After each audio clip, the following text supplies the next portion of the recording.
Okay, we are live. It is the night flight.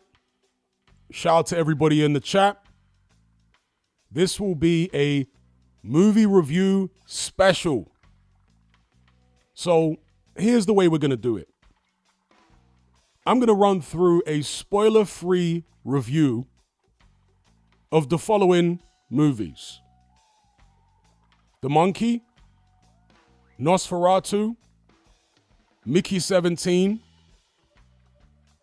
Sinners, Final Destination Bloodlines, Barbarian, Dangerous Animals, and 28 Years Later. Okay, we're going to do it in that order. After those spoiler-free reviews, where I'll try and keep it real general and just give my overall impressions of those films, then we'll get into the spoiler section.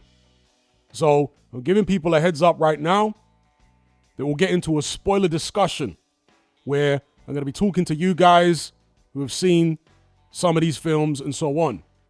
Now, if there are certain films here that you don't want to hear spoilers about, then my advice would be to mute the stream when you see the poster for the film on screen, because that's when you know that film is being discussed in the spoiler section. Again, I'm going to do a spoiler-free review of all these films first, but once I start the spoiler section, when you see the poster for the film that you don't want to have spoiled on screen, that is your cue to mute.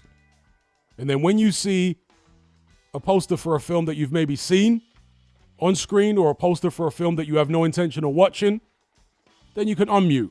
Or you could just leave the stream and, come back when you've seen those films, come back to the stream later. All right? So that's the way we're going to do it. Before we get to that, just shout out those who are in the live chat already. KB, Chainsaw, yes. Anthony YouTube, big up. LD, Gordon, AZH. I think I already said Anthony YouTube. We got MT in the chat. LD Phoenix. Shout out to Paul Conahan in the chat there. Chili Beef. Shout out. He's been farming on Cyberpunk.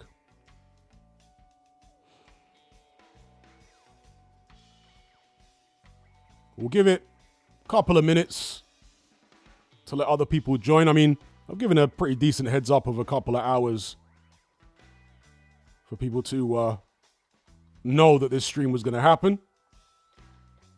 It was scheduled for 9 p.m. UK time. If everyone watching right now, 29, can just stick a like on this stream, it will be much appreciated. Really helps with visibility.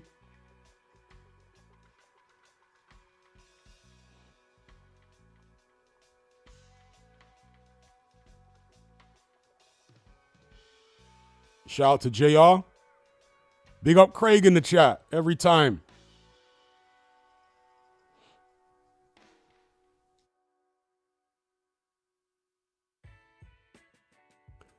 And if we can just get a show of hands, how many of you guys have seen the films that we're going to be talking about in this stream? So to run through the films again that we'll be talking about, again, I'll be doing a spoiler-free review of each one of these films first. And then after that, we'll have a spoiler discussion where we will get into some spoilers, but I'll give you guys a full heads up before that happens, all right? But just to get a show of hands, which of these films have you guys seen? So we got The Monkey, Nosferatu, Mickey 17, Sinners, Final Destination Bloodlines, Barbarian, Dangerous Animals, and 28 Years Later. Who's seen what? Shout out to Chili Beef for the super chat. Just thanks for the stream, boss. Best decade for movies in your opinion, 90s for me. I would concur with that in terms of, well, I can only speak for the decades I've lived through, obviously.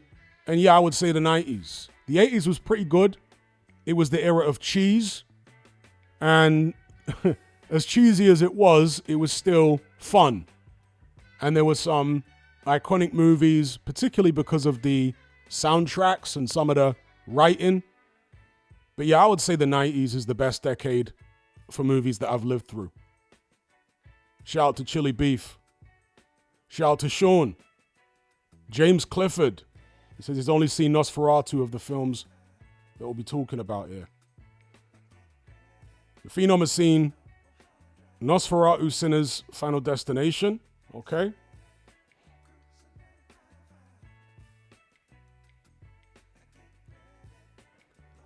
Blue says, ain't seen none of them, but I don't care about spoilers as most movies are obvious the direction the story is heading.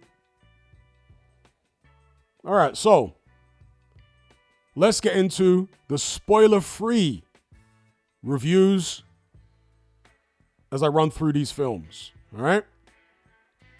Starting off with The Monkey. Now, this is going to be a very, very short review because what I can tell you about The Monkey is it is one of the worst films I've seen in my entire life.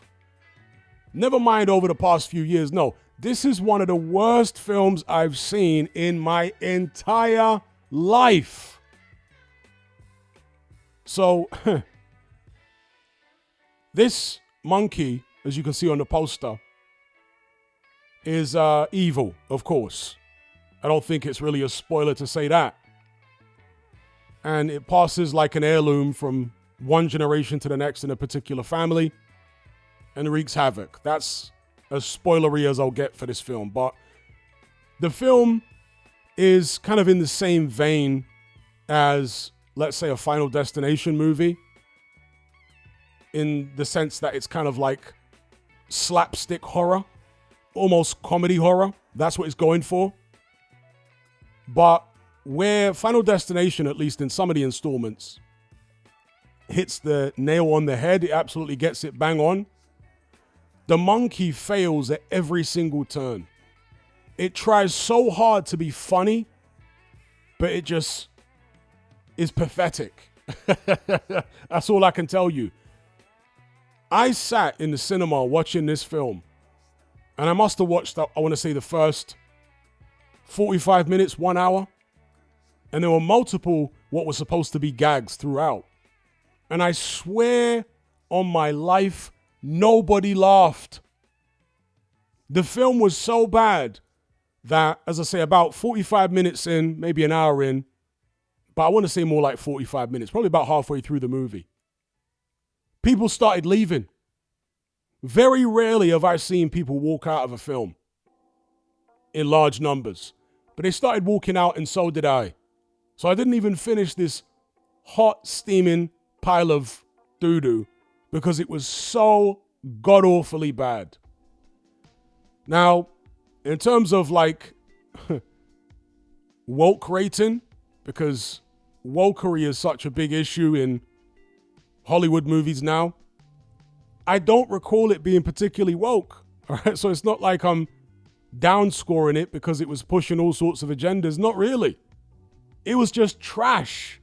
That's all I can tell you. The movie is just straight up trash. You would have to be high and drunk to enjoy this film, or have a really, I don't know, not even childish, infantile sense of humor to find any of the gags funny. It was just absolute garbage. It didn't hit on any of the, can I even call them story beats, or any of the gags. The characters were instantly forgettable. It was just absolute garbage. Avoid at all costs. All right, The Monkey is trash. So let's move on to the next film here. In fact, let me just double check the live chat in case anyone's seen it and they liked it. All right, there's no one else there saying that they have seen the film or liked it. But yeah, trash, avoid at all cost. Next film here, Nosferatu. Now, I didn't know what to expect with this film. It's a Robert Eggers film, and I've seen Robert Eggers films in the past, like The Northman, which I really liked. I also saw The Witch, which I liked as well. But Nosferatu is obviously a remake. And not only is it a remake, but it draws a lot of inspiration from Bram Stoker's Dracula, okay, with the way the story plays out and everything. And so naturally it was compared a lot to Bram Stoker's Dracula with Gary Oldman and what have you. I saw some people saying that the movie was pretty horrible. Others saying the movie was good. And obviously when it comes to films, it's subjective to a certain extent, or to a large extent. Not 100% subjective, but to a large extent there's subjectivity there. So somebody in my Element group recommended the film, and I trust his judgment. So I went to go see it. And what I will say is, the first third of this film I thought was absolutely spectacular. I thought that the atmosphere was phenomenal. The cinematography, the shot composition, it's not quite black and white, but it's a film that is shot in a very limited color palette for stylistic reasons. It's also shot in maybe a 4:3 format. It's like an old aspect ratio format, you know, like an old movie. But I was very impressed by the first third of this film. And the appearance, again, this isn't really a spoiler. Everybody knows Nosferatu is a vampire movie like Dracula. And the first appearance of the vampire in this film was very, very creepy. That scene was done fantastically well. The way they set it up with the, especially if you watch the film in the cinema, the way they set it up with the sound and everything and the lighting, or yeah, I don't want to say too much about the scene, but the first appearance of the vampire was very, very creepy. For me, if we're going to compare it to Bram Stoker's Dracula with Gary Oldman, the first appearance of Nosferatu, right, the vampire in this film, is way more creepy, at least watching it in the cinema, than the first appearance of Gary Oldman's Dracula. Yes, way more creepy, the way they set it up. And the movie is pretty good, at least for my money, up until maybe the halfway stage. At the halfway stage, it doesn't get rubbish, but what happens is the vampire loses his potency. Maybe because they show him more in the second half of the movie and he talks more and stuff like that. But yeah, he loses some of that potency which they built up, that fear factor which they built up in the first half of the film. So the second half of the film I thought was still interesting. It maybe drags a little bit because it is a relatively slow pace, this movie. But there were still interesting parts, I thought, particularly towards the finale of the film. And overall, I liked it. In fact, this is a film that I would watch again. So, if we're going to give it a score out of 10, I would give Nosferatu maybe a 7.5. Strong 7, 7.5. The Monkey, by the way, that film was so trash, I wouldn't even give it a rating. It's beneath a rating. That's how trash The Monkey is. So yeah, Nosferatu for me, a 7.5 out of 10. I liked it. Next movie on the list. And we'll come back to discuss these movies in the spoiler section, all right? Next movie on the list, Mickey 17. I have got no idea why Robert Pattinson decided to take this role. Because similar to The Monkey, this is one of the worst films I've ever seen in my life. Robert Pattinson plays like a simpleton or something. He's like, you know, I I don't even know how to describe him. Just an extreme simpleton. This is a sci-fi film. The less said about it, the better. Does it have a high woke rating in terms of the agenda pushing? Not that I can remember, but I was so repulsed by this film because of how rubbish it was that is what overwhelmed me rather than any agenda pushing. Just how rubbish this film was. Absolutely shockingly awful. And Robert Pattinson has been in some good movies. He's put in some impressive performances. I liked, even though he was he had a supporting role in Tenet. I liked him in Tenet. I liked him in the most recent Batman, which then led into the Penguin TV series. And the Penguin was great, by the way. Fantastic. For those of you who haven't seen it, the Penguin with Colin Farrell, fantastic. You must watch that series, all right? So, yeah, Mickey 17, the less said about it, the better. I really don't have much to say about it other than don't watch it because it's rubbish. And it's baffling that Robert Pattinson would take this role. Actually, come to think of it, there is a bit of agenda pushing. It's kind of like anti-MAGA stuff that they're pushing in the film, come to think of it. Yeah, there is. I can't remember if there's any other stuff. Again, this movie is best forgotten as quickly as possible, which is what my brain has done. But when I say anti-MAGA, I'm no Trump guy. In fact, I can't stand politics in general. Just politicians rub me up the wrong way, all of them. But for whatever it's worth, yeah, there is like a very loosely, let me not say loosely, a very thinly veiled, that's the way to describe it, a very thinly veiled Trumpian character in this film who they're seeking to demonize with it. So that is what that is. Mickey 17, rubbish. All right, don't see it. It's a sci-fi film set on another planet. This simpleton Mickey 17 guy is an individual. Just to give you a semi-spoiler, all right?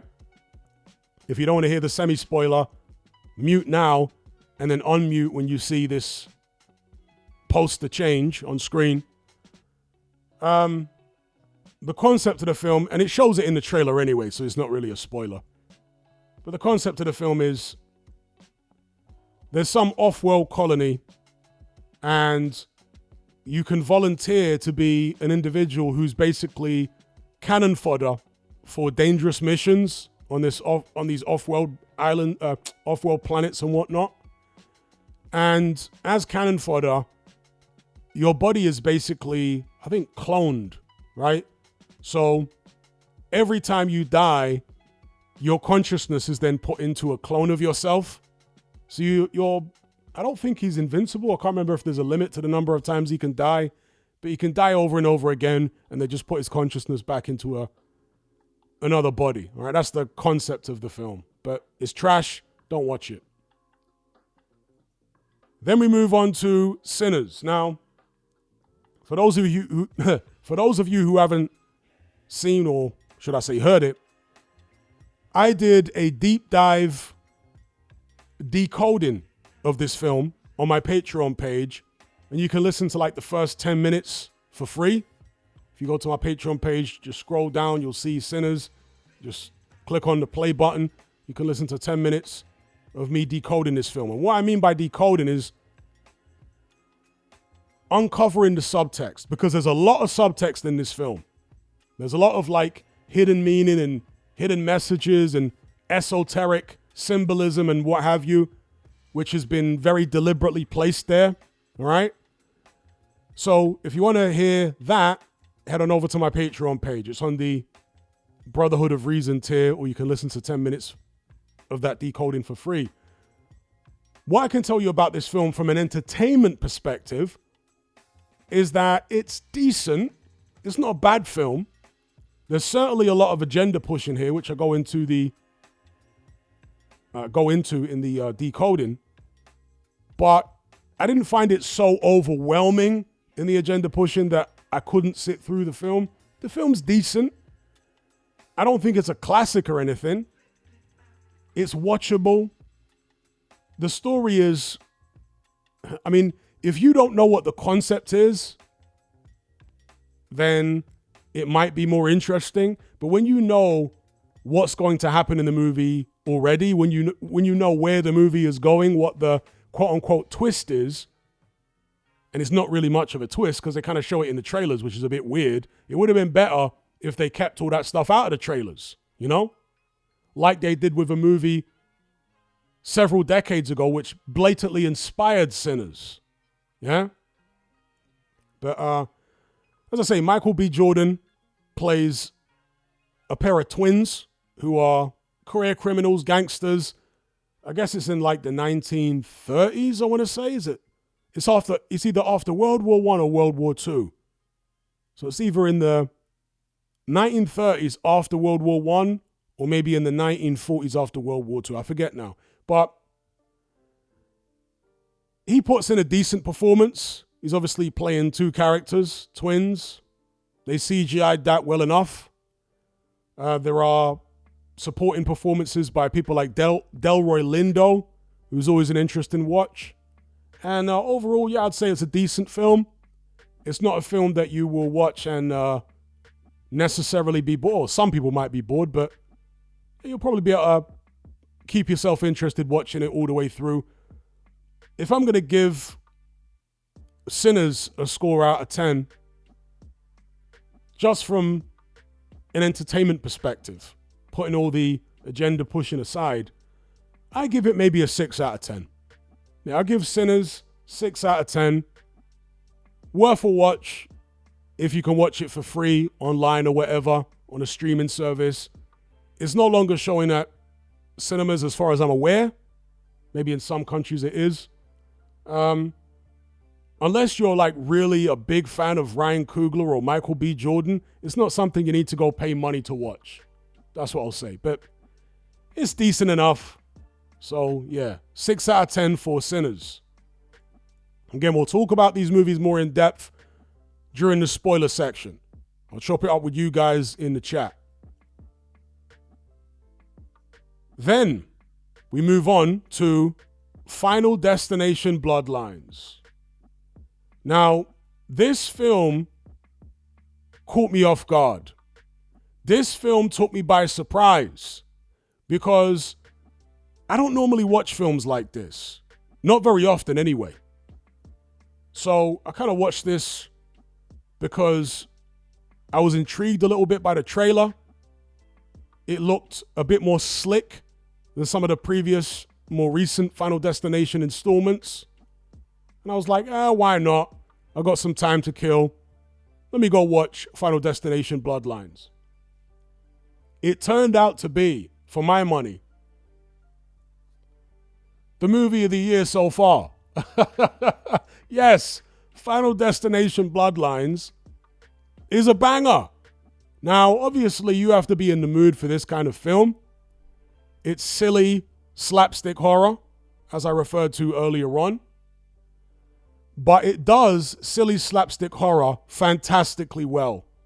The setup for the deaths, and I'm sure most of you know what the concept of Final Destination is, because this is like, is it the 7th movie in the series? I forget now, but basically the concept is there are people who are in near-death situations and they were supposed to die.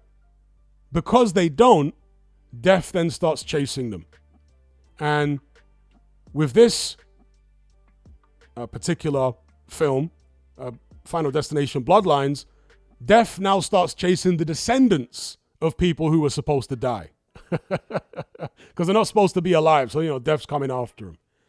And as I say, they perfect the formula which they were using in the earlier Final Destination movies in this film. They absolutely nail it. These setups are, the setups in the Final Destination film, you can see that death is trying to go after somebody. There's a crack in a window. Do you know what I mean? There's like some chandelier which is getting squeezed. You know the way they do it in Final Destination films. The way they set it up in this film is hilarious. And they fake you out several times, thinking that something's going to happen or thinking that something did happen and it didn't really happen. I won't go any further than that because I don't want to spoil it. But yeah, it's silly slapstick comedy horror done very, very well. Very, very well. So I would recommend this film. If you're in the mood for it, that is. If you want to watch something deep and spiritual and philosophical, then maybe give this a pass, right? But if you want to watch something that's just going to make you laugh, that's a farce in the good way, farce in a good way, then check out Final Destination, Bloodlines. For me, personally, it is the best movie in the Final Destination series, which is kind of strange because normally it's one of the early films in a film series that tends to be the best. But with Final Destination, Bloodlines, they've bucked that trend, in my opinion. This, to me, is the best film in the series. Now, some people might argue Final Destination 1. Here's the thing. The CGI in this film is much better than any of the earlier films. So when you go back and watch Final Destination 1 now, it hasn't really aged that well, Whereas watching this with updated CGI and whatnot, the cinematography, some of the deaths are hilarious. The characters are... The characters are great cannon fodder. Let's just put it that way. There's some comic relief characters in there. Not all the characters are afraid that death is coming for them. One of them is like panicky and trying to convince all the others death is coming. Then you've got the polar opposite of that character who's totally nonchalant and acts like death could never visit them. So, yeah, a good, fun, check your brain at the door movie, Final Destination, Bloodlines. I'm going to give it a solid 8.5 out of 10. Yeah, maybe some people, wow, that sounds high. That's what I'm going to give it because I thoroughly enjoyed it. It's not going to go down as like, a highbrow classic like the first Alien movie or, you name classic movies over the decades. It's not going to go down with those type of films, obviously. It isn't trying to be one of those kind of films. It knows what it is, and it does what it is very, very well. So, yeah, for me, Final Destination, Bloodlines, an 8.5 out of 10. I thoroughly enjoyed it. Moving on to the next one here. Barbarian. Now, I'm not sure if this film came out in the cinema. I don't think it did. I think it's a Netflix film. Actually, is it a Netflix film? No, maybe it did come out in the cinema. Where did I see this film? I saw it somewhere other than Netflix. I don't think it's a recent... Is it a recent release? In fact, let me look it up quickly. Let me get my facts in order here. When did this come out and was it released? No, it was released a couple of years ago. Yeah, so it's definitely not a new film. I just watched it recently. So this is the one film in the list which is not new. All right? So a lot of you may have seen it then since it came out a few years ago. 3 years ago to be precise. Right? And didn't realize it had come out that long ago. So let me just check in the live chat if people have seen it. JR's seen it. Anyone else seen Barbarian?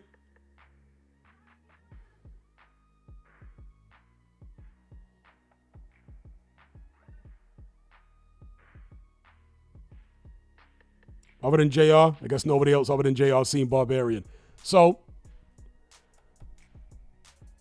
the first 30 to 40 minutes of this film is really very impressive. The way they set it up, the direction that they take the film in the first 30 to 40 minutes is a massive pump fake. You think the film is going down a particular path, going down a particular direction, and then 30 to 40 minutes in, they totally switch it up. The whole tone of the film changes, and you're like, whoa, what is going on here? This isn't what I thought it was. All right? Unfortunately, after that switch up, you realize that this film is a massive agenda pusher. And the agenda they're pushing, of course, is the demonization of masculinity. There is a character which represents kind of is like a stereotype of these male celebrities who are getting Me Too'd. Yeah? And I won't say too much about the character until we do the spoiler section. But there's that individual who's like a modern, what they would want you to think of as a male chauvinist, a predator, whatever. And then there's another character in the film who is the old version of the abusive, toxic masculine male. The new version and the old version. The old version is depicted as being far more dark and sinister. The new version is depicted as being very slimy. Okay? But this is very, very much an anti-male film. They are pushing hard on the man bashing with this film. So be warned going in. All right? But agenda pushing aside, objectively speaking, this is a pretty good film. It's pretty entertaining. It's pretty disgusting, especially in the second half, maybe final third of the movie. It gets real disgusting. There'll be some stuff there which will have you turning away. Don't be eating food at the time because you might throw up in your mouth. There's some disgusting stuff in this film. The performances are good. Skarsgård, I believe, is the name of the guy who played Pennywise. He's very good in the film. And they've also got the guy, I forget his name, from the first Jeepers Creepers. He's been in a few horror movies, I think. He was certainly in Jeepers Creepers. He's in this film, and he puts in a good performance. He is usually entertaining to watch, that guy. Anybody know that guy's name, the name of the actor?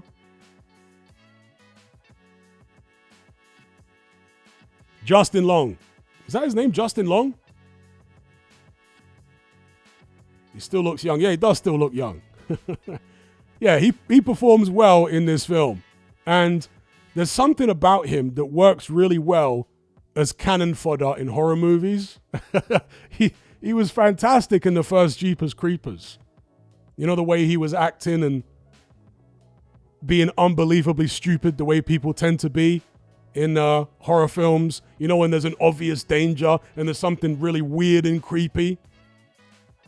You always get those characters who go towards the danger and you're like, no, don't do that. Yeah. So he played that particular role fantastically well in Jeepers Creepers. Several people play a similar role in this movie.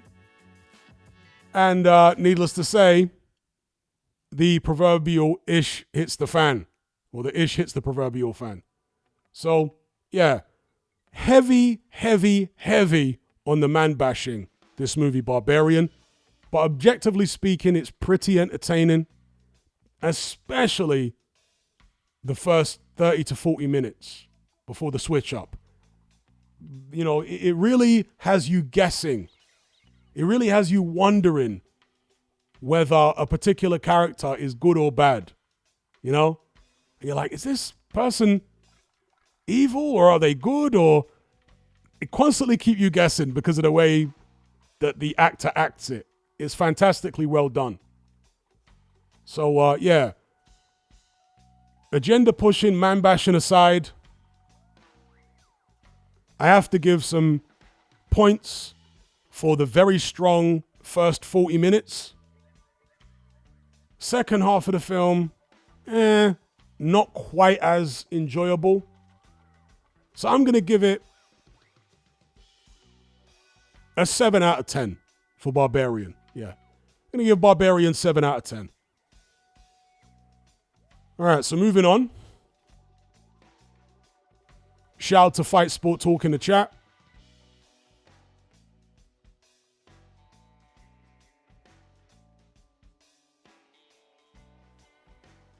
Next film is Dangerous Animals. Now, I saw a couple of reviews for this film before I went to watch it. And you know these like pseudo-intellectual, highbrow, always wear glasses during their reviews types? They were all kind of praising the movie. They weren't going overboard praising it, but they were praising it for the most part. So I was like, okay, hopefully these jokers don't let me down, because some of these wannabe intellectual highbrow types that always wear glasses in their YouTube videos, usually thick rimmed glasses, you know, like black rim glasses or black frames and stuff like that. Usually posh boys and whatnot. They often like films that are absolute garbage for the silliest of reasons. And they've caught me off guard with that a few times over the years, you know, the way they gush about certain movies that turn out to be rubbish. So I was cautious, but cautiously optimistic when I went to go see Dangerous Animals, because it did get pretty good reviews. Now, once again, unfortunately, and with this film, unlike Barbarian, it's obvious from the start that the entire purpose of this film, I'm not joking, just like Barbarian, which was much better done than this film, the entire purpose of the film is to demonize masculinity. That is the only reason that Dangerous Animals was made, was for that reason. Was to demonize masculinity. That's it. So whatever the budget was, however many million, tens of millions, it was all spent for the purposes of demonizing masculinity. So this is kind of being sold as a shark movie, but it's really not a shark movie. At least, in fact, look at the tagline on screen. You're safer in the water. So they're giving you a heads up as to what the movie's really about. The sharks are playing a supporting role in the film. All right, we'll get into exactly what that means in the spoiler section. But the sharks are playing a supporting role. The lead character is a female. You would describe them as an alpha female. And this alpha female is portrayed as good. And the sidekick of this alpha female is a beta male who's also portrayed as good. A weak, soft beta male is good. And the alpha female who's going around acting like a man is also good. And of course, the bad guy is an actual alpha male. The actual alpha male is like an evil, sadistic psychopath, hell-bent on God knows what, destruction, taking his frustration out on the world, so on and so forth. A big, huge, strapping guy. And if ever you've looked at true crime, you'll know that the reality is most of these weirdos, serial killers, offenders that are on the register, let's just say, I don't want to use the word, they tend not to be big strapping alpha males. They tend to be nerdy, weirdo looking, Coca-Cola bottle glasses wearing, disheveled individuals in trench coats. That's what most of them look like. Most of them don't look physically impressive. But movies like this seek to have you fearing the individuals who actually tend to protect the vulnerable more so than your average beta male. Yeah? Not saying your average beta male is a predator, not at all. But predators, the likes of which are depicted in this film, as I say, tend not to be big, physically imposing individuals. Some are, but the vast majority are kind of meek looking, you know? Jeffrey Dahmer looking. John Wayne Gacy looking. Most of them look like that. They're not impressive physical specimens. But the overwhelming, obvious agenda pushing aside, the anti-male agenda pushing aside in this film, just looking at it objectively as a piece of entertainment, it's okay. It's not a terrible film. The cinematography is decent. The only real memorable performance and it's not like an iconic performance or anything, but somewhat memorable performance, is the villain. The heroine in the film is very forgettable. The sidekick beta male is very forgettable. And everybody else in it is very forgettable. But the villain is the best character in terms of watchability on screen. And the movie overall is okay. It's not trash, objectively speaking. If I'm to give it a mark out of 10, I give it a 5.5. Yeah, I give Dangerous Animals a 5.5 out of 10.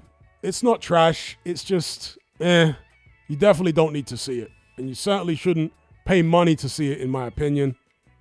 So that's that. Now, as far as the shark aspect to the film, there was very minimal CGI used. As I understand it, most of the footage of sharks was real. And you can tell obviously that most of the parts, when you're looking at real sharks, and that, I guess, was pretty cool. The fact they use real sharks a lot of the time, or most of the time in the movie. But as I say, they only really play a supporting role. This is not like Jaws, at least not in the conventional sense, as you see from the tagline, you're safer in the water. So anyway, moving on from Dangerous Animals.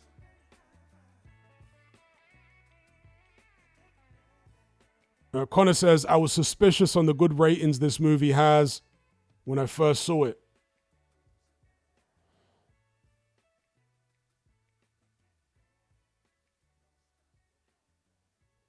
Luke says Gacy was a unit. No, Gacy was a fat, unimpressive individual. He wasn't a unit. He wasn't like a big, tall, muscular guy like the villain in this movie. Gacy was like a fat, pathetic individual. Normal height.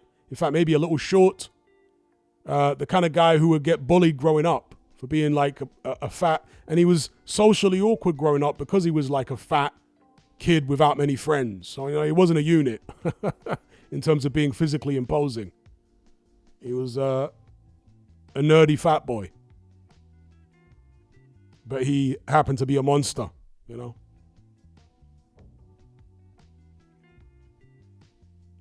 Shout out to Ben for the super chat. He says, what's your opinion on TC confidence essentially guaranteeing a victory against Canelo? Okay, it's Terence Crawford's confidence when he never fought at the weight before. All right, I'll come back to that. We'll just get through the final movie here that I'm going to review. But I'll come back to your super chat. Shout out to Ben once I got through the final review. Jake Isaac says, you're talking about Ed Kemper. He was a unit. Yeah, Ed Kemper was a unit. See, Ed Kemper bucked the trend. Very few serial killers are like that. Ed Kemper was a massive guy. Tall, powerful and all that type of stuff. Very rarely do you get serial killers and predators who look like that. Most of them are pathetic looking.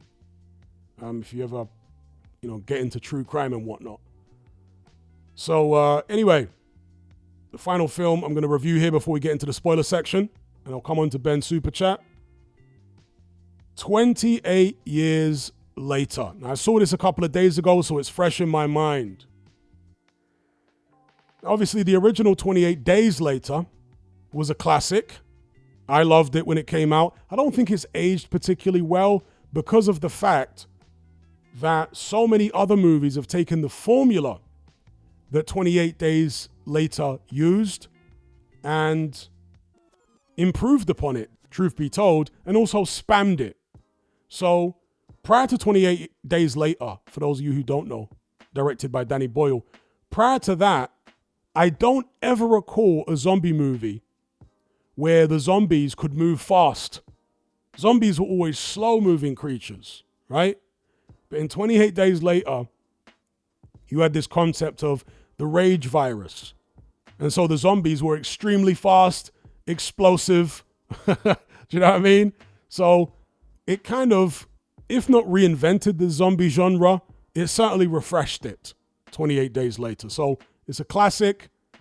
There were iconic scenes like when Cillian Murphy was walking around Westminster in London, and it was all deserted, and that was shot for real. It wasn't CGI or anything like that. They went very early in the morning to shoot that particular scene. Did a fantastic job. And that really launched Danny Boyle into the big time as a director 28 days later. It was one of the few British movies of any description, but in this case, a British horror movie that really crossed over even in America. Yeah, because there have been many British horror movies over the years that have never really crossed over like that. But loads of people in America liked 28 Days Later and all around the world. So it was a fantastic film. The sequel, 28 Weeks Later, was not directed by Danny Boyle. And it was just, You know, I wouldn't say it's the worst film I've ever seen. I've seen worse films this year than 28 Weeks Later, but it's instantly forgettable and just okay-ish. If you're super bored, you might be able to watch it and get all the way through. But there are many, many, many, many other zombie movies that have come out even in the past 10 years that will SHIT all over 28 Weeks Later. Okay, including something like World War Z, which isn't really an amazing film, but it's a hell of a lot better than 28 Weeks Later. So, many, many years after that sequel, we get Danny Boyle returning to the director's chair, along with writer Alex Garland, for 28 years later. Now, just to give you the setup, okay, I'm not going to do any spoilers, but just to give you the setup, give you the background. This movie takes place at a point in time where the rage virus has been eliminated from everywhere in the world except for mainland Britain. All right? Mainland Britain has basically been quarantined. Nobody is allowed to leave mainland Britain. So it's been isolated on the edge of Europe. No one goes in, no one comes out. There are patrol boats which go around mainland Britain in this film that stop anyone trying to escape. All right. So the people who are not infected are basically doomed and they're left to fend for themselves. And what you have is an island off the northeast coast of mainland Britain where you have some uninfected people living, a community of uninfected people. And this island is attached to the mainland by a causeway. But this causeway, and these are not really spoilers, folks. You see this stuff in the trailers. I'm not going to give any spoilers right now. But this causeway is only exposed during a specific time window during the day, you know, at low tide. Other than that, it cannot be crossed, okay, because it's covered by water. So you can obviously see the way they're going to play that at the very start of the film. How they're going to play, the rising tide and can you get across safely before whatever's chasing, that kind of thing. So anyway, I want to tell you some of the things I like about this film, first of all. I like the setting in the northeast of England. I like the accuracy of the setting. And what I mean by that is everyone has a Geordie accent, or the vast majority of characters. I think there's one or two that don't have Geordie accents or northeast accents, because if you're from the northeast of England, you might say, well, this person had a Sunderland accent and the other person had a Middlesbrough accent. Well, to those of us who are not from the northeast, it all sounds very similar. Okay? Sunderland, Middlesbrough, Newcastle, the accent all sounds very similar. So anyway, bunch of Geordie accents. They've got the kind of northern sense of humor, northern mentality and whatnot, which is quite endearing in the early stages of this film. I guess the cinematography is okay. It's a bit gimmicky, I thought, the way that this film was actually shot with iPhones. Obviously, there's iPhones attached to very expensive rigs with expensive lenses and all that sort of stuff. But yeah, It was shot with iPhones because they wanted to give it kind of like a lo-fi feel, like the first movie had. I thought that was a bit gimmicky. I didn't think they needed to do that. I don't think it really added anything to this film, because the lo-fi, grainy footage was done to death decades ago. Like when Blair Witch came out and Paranormal Activity, They did all that to death decades ago, man. That's not an impressive concept anymore, to shoot a movie to look deliberately grainy and lo-fi, So I thought it was a bit gimmicky, but the Northeast stuff is cool. The consistency with the accents. Some of the action sequences are decent. It's nothing iconic, but, some of the chase sequences and action sequences are decent. They've got different types of zombies in this latest installment of the 28 Days Later franchise, which they had to do. In fact, this film really gives you The Last of Us vibes, and obviously The Last of Us was partly inspired by 28 Days Later. So it's kind of interesting that you get this this thing where 28 Days Later, or, Danny Boyle, the creator of 28 Days Later, is actually seemingly taking inspiration from things like The Last of Us to some extent. It's got a very Last of Us vibe to it. So those are the good things, right? Overall, I thought this film, and once again, not to the extent of Barbarian or even Dangerous Animals, we get a bunch of agenda pushing here. The demonization of masculinity. Which is just, oh God. Will it ever stop? They're relentless with it these days in Hollywood. Just demonizing the masculine characters. Pedestalizing the female characters, and the kind of the beta, in this case, Mummy's Boy character gets pedestalized. This movie, 28 years later, is essentially a very silly movie in the way that things happen, the way that scenes play out, the actions that certain characters take. It's a very, very silly movie, which would be okay if it owned that identity. But no, 28 years later is an extremely silly movie, which is masquerading as something deep and spiritual even, and profound. That's what it's masquerading as. But in reality, it's just very, very dumb and silly. There are certain good points about it, but the movie is not what it's trying to portray itself to be. Yeah? There are points in this movie where Danny Boyle is really trying to jerk the tears, and he's really trying to convey something deep and meaningful and spiritual. But to me, it just comes across as farcical and ridiculous.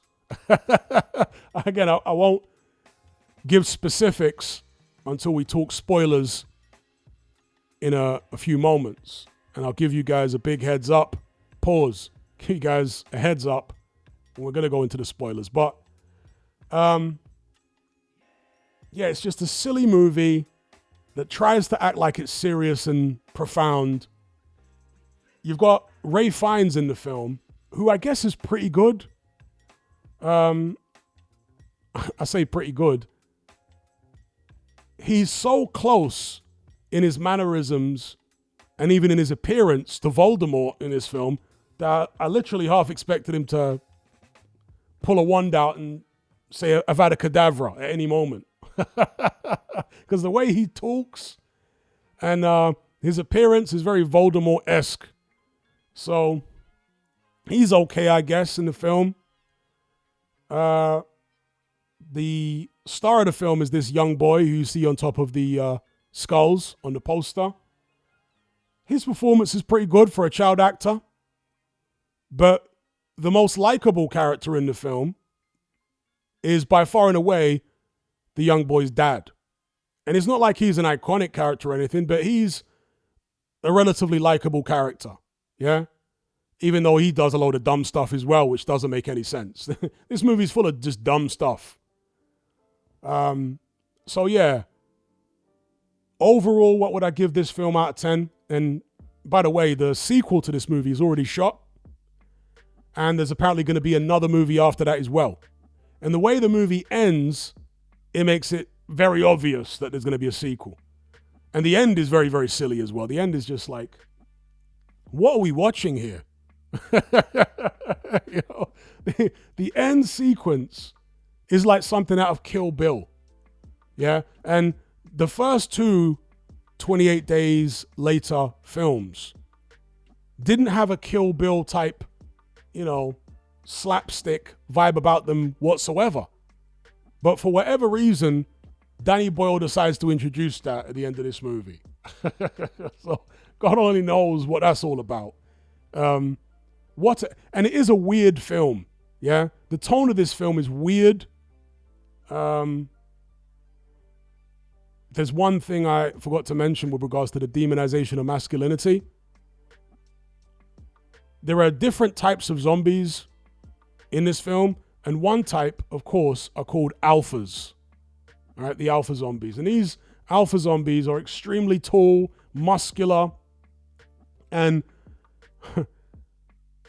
I don't know which way Danny Boyle swings, but I found it unnecessary to have these big, tall, muscular guys running around, you know, zombies running around with, you know, the Johnson swinging about. And these guys were obviously deliberately chosen for the dimensions of their Johnson. I found that, and at every opportunity they got in this movie, they tried to get the Johnson of these alpha zombies in the shot. I thought that was very weird. You know, very, very weird. Some subliminal stuff going on there with Danny Boyle, and I really don't know what that's all about, you know? I really don't know what that's about, because they would have cast them. I'm serious. They would have, unless it was like prosthetics or something, then they would have cast those guys. They would have literally put ads out for, you know, tall, muscular guys with a large Johnson. I mean, and they literally tried to get them large Johnsons in every shot they could. How weird. But overall, I would give 28 Years Later, this weird, confused film that it is, I give it, I was never really bored watching the film, that's the thing. So I do have to factor that into the score I'll give it, but there are so many things wrong with it. It's so silly. It's so pretentious.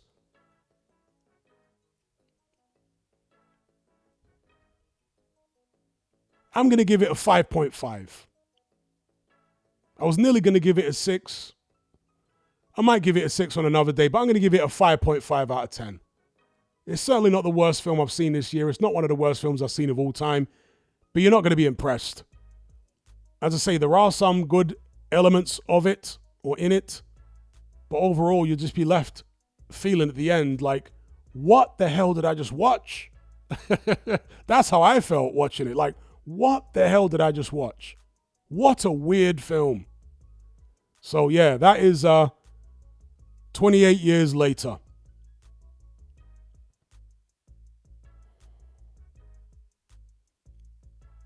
So I'm going to get into Ben's super chat before we get into the spoiler discussion with you guys. So Ben said, what's your opinion on Terence Crawford's confidence essentially guaranteeing a victory against Canelo when he never fought the weight before? Is to be expected. Terence Crawford hasn't lost for, what, decades? He hasn't lost since he was an amateur.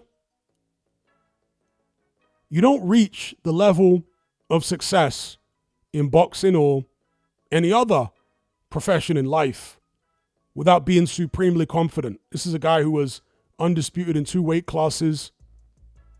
I think he was champion also at lightweight. Correct me if I'm wrong. Pretty sure he's been champion in 3 weight classes. Picked up, was it interim belt or whatever it was, against Madrimov at 154. You know, beat so many people. he's going to believe that he can jump up 2 weight classes, really 3 weight classes, and be successful until someone proves him otherwise. It's like Canelo Alvarez. Obviously, he'd lost to Mayweather back in the days. But in the run-up to the Bivol fight, he was talking about fighting Usyk. It had been so long since Canelo had lost. His confidence had grown so high because of the victories he'd had, particularly over the likes of Sergey Kovalev, that he thought he could go up and fight Usyk, and presumably thought he could beat Usyk. So when you've had that level of success,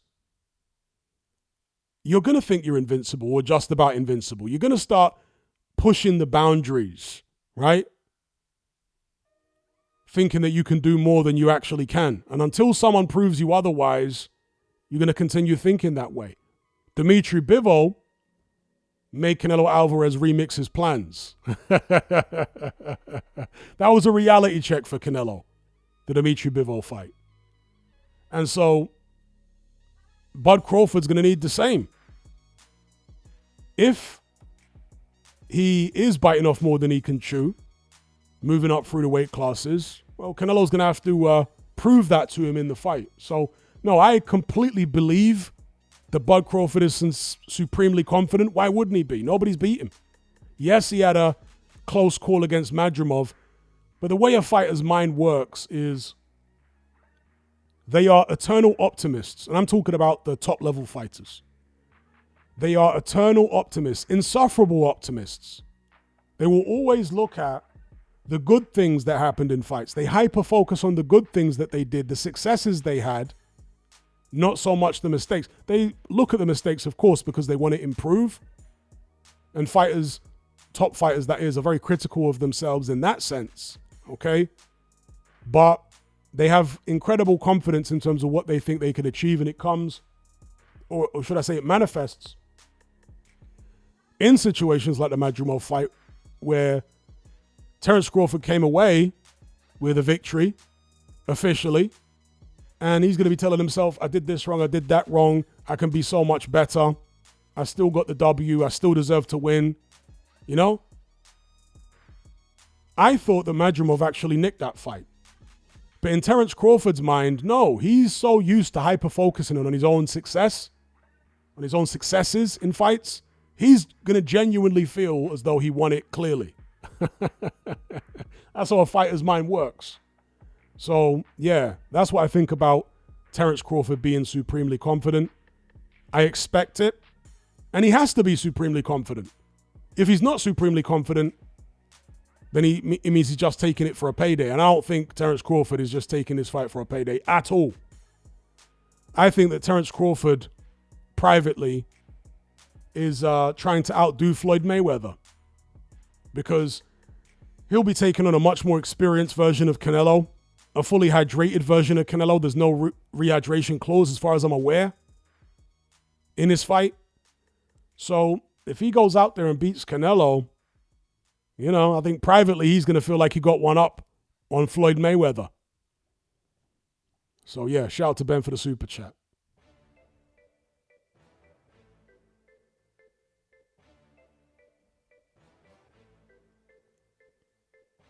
Dem says, I gave 28 Years Later a 9 out of 10. The more I think about it, the divisiveness makes sense. I now give it a 7.95. You know, all this stuff is subjective, obviously, but I was not particularly impressed by the film. I certainly never came close to giving it anything like a 9 or even an 8. Even if you take the agenda pushing out of it, it wasn't a scratch on the original. It was just a weird film with weird stuff in it and characters making strange decisions that don't really make sense and just very weird all round. Very, very weird. Ayad says, I think the first one hasn't aged well at all. I would agree with you.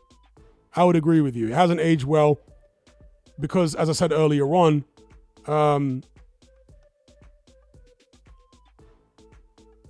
it redefined or it refreshed the zombie genre, but so many subsequent movies made by other directors and other studios have taken the formula of 28 Days Later and they've improved on it and taken it to the next level.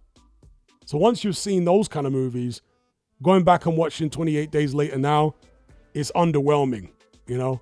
But at the time when it came out, it had tremendous impact and it was a game changer. A shout out to Ben for the super chat. He says, I see a lot of people saying Bud KO's Canelo. I haven't seen many people say that. In fact, I don't think I've seen anyone say it.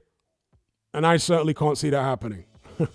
I cannot see, I mean, anything can happen in boxing, theoretically, but I don't see Bud Crawford KOing Canelo at all. And that's one of the reasons that I'm picking Canelo to win. Because Bud's going to have to move.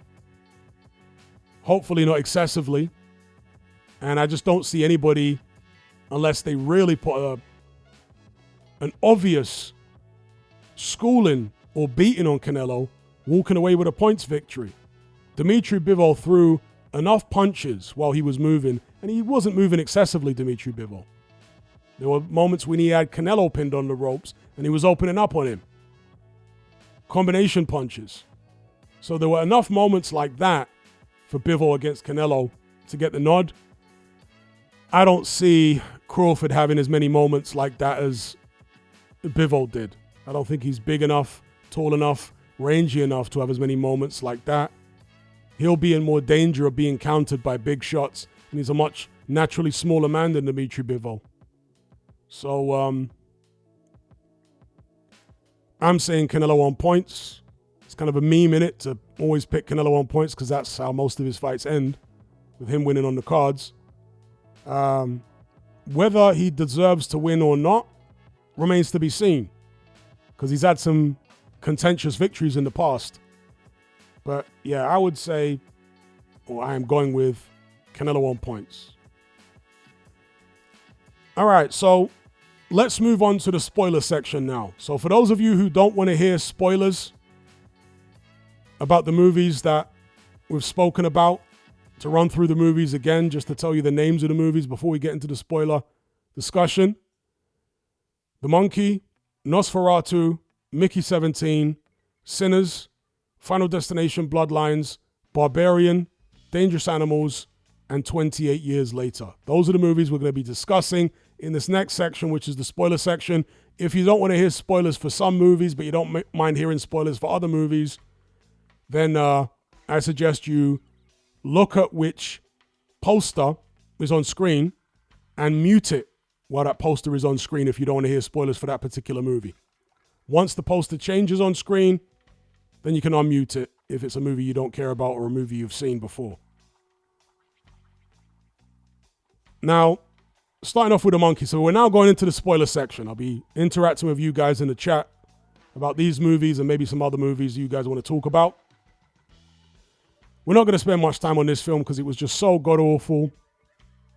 In fact, if there's anyone in the chat that wants to talk about it, we can. If not, we'll just skip right past it. It's a cursed monkey toy. It's handed down like a family heirloom from one generation to the next. And they can't get rid of it. They're trying to destroy it. It's causing mayhem and it beats its drum and bad stuff happens. And it's all very boring and just rubbish. So we'll skip it. Nosferatu. Like I said earlier on, I really liked the film. What did I give it? 7.5 out of 10. I liked Skarsgård's performance as Nosferatu the vampire. He was very creepy. His first appearance in the film is when the realtor, what in Britain is called an estate agent, travels to Transylvania from England to go meet this count in his castle, Nosferatu, in some faraway corner of Eastern Europe. And the count wants to buy a property in England. I think it's in London. It's some creepy old castle that he wants to buy in London. So this estate agent goes out, and it's pretty much the exact same story as Bram Stoker's Dracula. He goes out to this backwater in Eastern Europe, And he goes into the creepy Count's castle. And that first encounter between the estate agent and Nosferatu, the vampire, is flipping fantastic. The voice that they give, that Skarsgård combined with the sound engineers that worked on this film gave Nosferatu, what a fantastic job they did with the sound design. This film probably doesn't impress as much watching at home. It'll impress more watching in a cinema because of the sound. But that particular scene was so creepy, they didn't show Nosferatu's face. The lighting was fantastic. Yeah? So this guy is invited in by the creepy Count in an extremely creepy castle, and he sits down and, he's like gulping and breathing like really nervously and stuff like that. He plays it fantastically, while the Count, the camera only shows, silhouettes of him at times. It will show his hand, which is really creepy, long fingers and long, sharp fingernails. And then it will show his eyes at certain moments and stuff like that. So they did a fantastic job with the opening reveal of Nosferatu. I thought that was one of the creepiest reveals, maybe the creepiest reveal of a vampire I've ever seen in a movie. It was done very, very well. But after that, it's like they show him too much and he kind of loses his creepiness. You see too much of him. He no longer has the level of intimidation in his voice as he did in the first scene that you see him in. And once he loses that potency,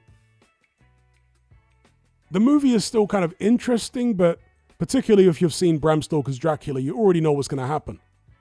You know that he's going to arrive in England. He's going to take the estate agent's woman. She's going to, fall in love with him and all this type of stuff.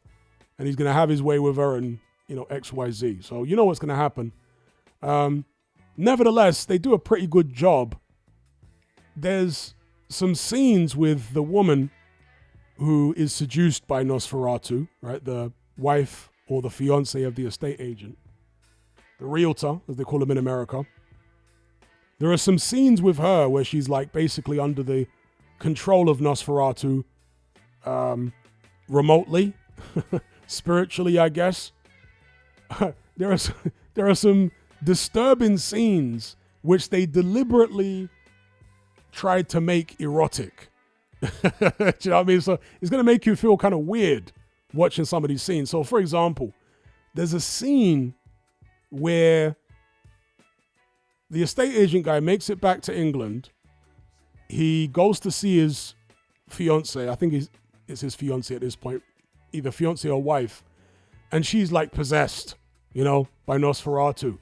And she starts acting hella weird, moving around weirdly. And then she gets down on her knees. It's very provocative stuff. She gets down on her knees in front of her fiance, and she's got like slob coming out of her mouth. It's almost like a scene that you've seen many times in different types of movies. Not the type of movies that they show at the cinema. All right. So that particular scene I found interesting because, again, they're really pushing very, very sexually suggestive things there. Because you're like halfway disgusted and halfway aroused by that scene. It's weird. But Johnny Depp's daughter, that's the one. Yeah, it is Johnny Depp's daughter, isn't it? Who plays the wife or the fiance of the realtor. And she plays it well, I thought. In that kind of weird, semi-erotic scene. It was done quite well. So, Nosferatu.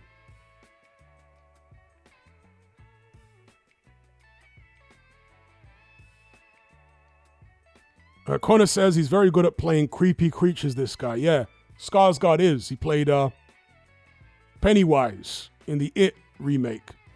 And he was good in that. Striker says Nosferatu was quality, loved it. Yeah, I thought it was a good film. I enjoyed it as well. Demswood says WTF. Indeed. All right, let's move on to the next film here then, which we can probably skip past. Mickey 17 is rubbish. In fact, let's just skip past it. Sinners.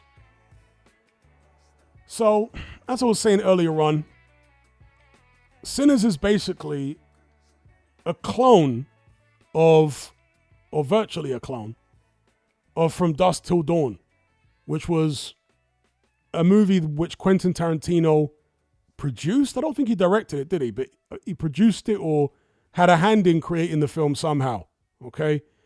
From Dusk Till Dawn had this twist at the end of the movie where it turns into a vampire film, yeah? And this is back in the 1990s when there was no social media. So there was a good chance before you went to see a movie that you wouldn't know what the twist was. That was the great thing about the pre-social media era, pre-social media age. You had no idea about the twist. So watching From Dusk Till Dawn for the first time, it was a shocker when it turned into a vampire movie at the end. It's just so random. And I like the way they set it up where the place, the bar where the vampires are, was built on top of like an old, is it Aztec temple where they would do rituals and stuff like that, human sacrifice and whatnot. So that was good in From Dusk Till Dawn. Like I say, Sinners is essentially a remake of that as far as the concept, but the setting is different.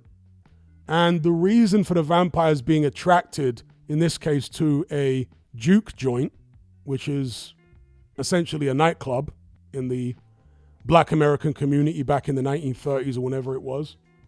So you got these two brothers who are gangsters who served in one of the world wars. I want to say it was World War One, World War One or Two. And they attempt to make it in the criminal world in Chicago. But one thing leads to another. They don't manage to succeed. And they have to go back to where they're from, down south somewhere with their tail between their legs. They still got some money. So these two criminal brothers return to this small southern town.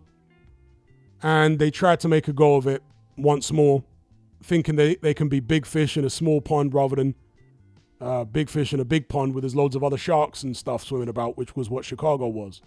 So they return to their hometown down south in the segregated Jim Crow South. And they open up a juke joint. And they go around trying to recruit musicians, bar staff, security, and they're trying to recruit from friends, family members, and old associates.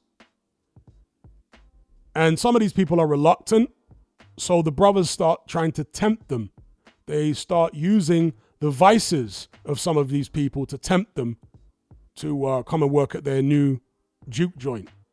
This film all takes place essentially in one day. So it starts off in the morning. Well, actually, it shows some lead up to the events, but the vast majority of the movie takes place in one day. And it's the boys, the two twin brothers, criminal brothers, played by Michael B. Jordan, going around their hometown in the segregated South, recruiting people for the grand opening of their juke joint later on that evening. And they purchase what they think was some type of lumber storage or lumber processing, old lumber processing factory. They're sold it by a local grandmaster of the KKK. They don't realize he's a grandmaster of the KKK at that point. They suspect he is. But anyway, they purchased this building from him. He tells them it was used for whatever, processing lumber. But it turns out it was actually a slaughterhouse. So again, similar to the theme in From Dusk Till Dawn, it's actually a house of death. So they've purchased a house of death. So that's already going to attract vampires, right? The fact that energetically that place is full of death and blood and all that sort of business. So anyway, they purchase this building. They're recruiting everybody. They're appealing to people's vices. So, for example, there is a pianist and harmonica player who is an alcoholic. And when they offer him money, he turns it down. He turns down the gig. And then they break out a bottle of some fancy beer, which they brought down from Chicago. And they tempt him with several cases of this fancy beer instead. And he's like, I'm in. So you can see Sinners, right? You can see how that plays out in the actual movie. The brothers aren't necessarily evil in the pure sense of evil, but they kind of have a purely capitalistic mentality in the sense that there's no moral basis to what they're doing. They're trying to make money by any means necessary. Like I say, they're tempting people using their vices. They're almost like a proxy, a puppet for the devil. So they're not actually evil in and of themselves necessarily, but they're having their strings pulled by darker forces, okay? And doing the devil's work without maybe realizing they're doing the devil's work. And I'm not saying that from a religious perspective. I'm just using the devil as an archetype for the personification of evil.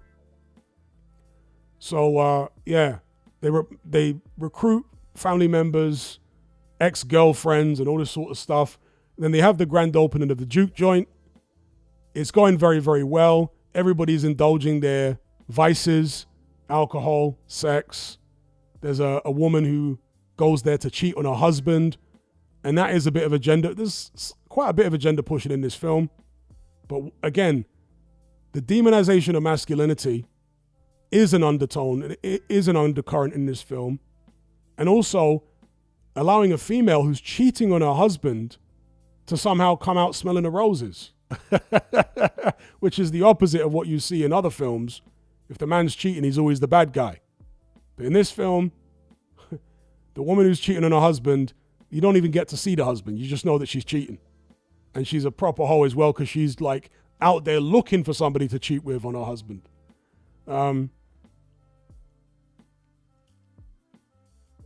Demswood says Sinners was demonic driven. It was agenda driven, certainly. Anyway, because of all these people indulging their vices in the juke joint, this attracts randomly some vampires who happen to be passing through the area. And they come along and they try and tempt everybody. And, they go through the usual vampire routine of trying to talk their way in because vampires have to be invited in. They can't come into your home without being invited. And, they pose as innocent musicians and this, that, and the other. When they can't get invited in, they use weak links who are inside the juke joint as a way to get in there. There's a particular character who's basically mixed, but she wants to be accepted by black people. And she's so desperate to be accepted by black people that she wants to do anything that she can to make sure the juke joint is a success on its opening night. So when they figure out that they're running at a loss at a certain point during the night because of the amount that they've spent, even though there's plenty of people in there buying drinks and whatever and paying their way in, the mixed girl decides, okay, I need to do something here. So she runs out to go talk to the vampires, not realizing they're vampires yet, because she can pass for white or whatever. They'll listen to me, I'm going to help you guys out. And that's obviously the fatal mistake, because she gets bitten, turned into a vampire, then she comes back in and starts infecting everybody else. And there you go. The vampires are in. And then, the movie just turns into vampire chaos after that, with vampires picking everybody off one by one. And towards the end, there's only, 3 or 4 characters who are not vampires that attended the juke joint. One of the brothers is not a vampire, the other is, and his girlfriend is a vampire. And it ends the way it ends. I thought the movie was okay. Nothing special. Worth a watch if you're bored. Shout out to James Clifford for the super chat. He says, Eggers is apparently making a werewolf movie called Werewolf. Enjoyed tonight's format. Maybe do it again end of the year, Hatman. Have a great week all. Big up James Clifford every time.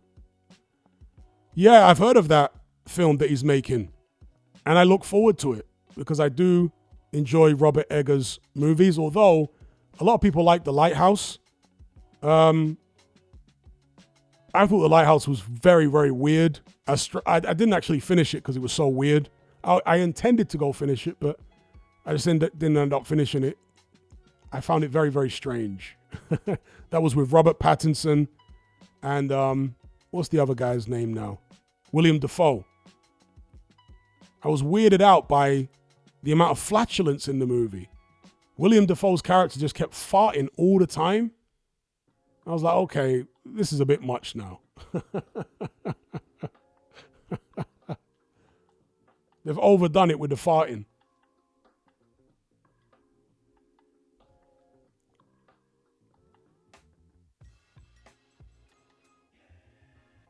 All right, so let's move on to the next one here. Spoiler discussion. Final Destination Bloodlines. There aren't that many spoilers to talk about, really, with Final Destination Bloodlines. Just that there are a lot of great deaths. Everybody dies. It's probably the major spoiler. But does everybody die in the other Final Destination films? I don't think they do. But in this one, everybody dies, as far as I can remember. There's a great death scene. There's several great death scenes. So the first death scene is early on in the film, where you've got this grand opening. And this is where the bloodline began, with a woman who survived a tragic incident. And she wasn't supposed to survive, obviously. So death starts chasing her and her descendants and all that kind of stuff. And the descendants of someone else who survived. But anyway, this opening sequence has got, and it's set, I don't know, in the 60s or something, 50s, decades and decades ago. And they've got something that looks like the Seattle Space Needle, if you're familiar with that building. But it's like this tower with a restaurant at the top. And it's like the grand opening. And yeah, this guy and girl couple, I guess they're either newlyweds or just engaged. They go to the grand opening of this thing. And it's got a glass floor, the restaurant. So you already know what's going to happen there. So you can already see, as people are dancing on the glass floor and the music's playing and all this type of stuff, cracks start to appear, bolts in the structure start to squeak, you know, the usual Final Destination stuff. And it all results in people falling through the glass floor to their deaths. But then the movie, pump fakes you, and it's actually a premonition. So it doesn't happen. Yeah, the woman has a premonition that this is going to happen. And so then she actually, goes through this thing for real. And because she knows what's going to happen, she starts, sounding the alarm that we're in danger, so on and so forth. Long story short, she survives the disaster when she's not supposed to. So that's the setup of the movie. And it's a very good setup. The deaths in that sequence and all that kind of stuff are very, very entertaining. But after that, she then lives as, actually, is it her? No, I think it's her daughter. It's either her or her daughter. Lives as a mad woman who's been ostracized by her family because of this fear that she has of death. So she's basically like living as a hermit in the middle of nowhere in the United States. And it's either her daughter or granddaughter, I forget which. She gets a heads up somehow that death is actually coming for their family. And she goes around trying to warn everybody.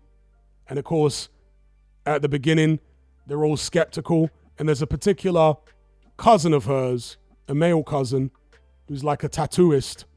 And he's super skeptical and super sarcastic. And whenever she's trying to warn him that, oh, you know, you need to watch out for this garbage truck, or watch out for this, or watch out for that rake, or watch out, you know, all the dangers that she's seeing everywhere, watch out for these things, he will deliberately court danger and go near those. Oh, what's going to happen to me? What a load of rubbish. You know, the typical like sarcastic young American guy. He's like this cocky guy, you know, tattooist and whatever. And there's a sequence where he's working in his tattoo parlor and death starts coming for him. And he's got a nose ring, this guy, you know, through the middle of his nose, like a bull ring. And somehow this bull ring gets attached to a chain that gets wound up in a ceiling fan. I don't know how he gets out of that predicament, or whether that was a premonition. It might have been a premonition that she had. You know, the girl, the cousin of his, that he ended up dying in that really grisly way. But there was a fire at his tattoo parlor, which he survived, and he's still skeptical and acting like there's no issue.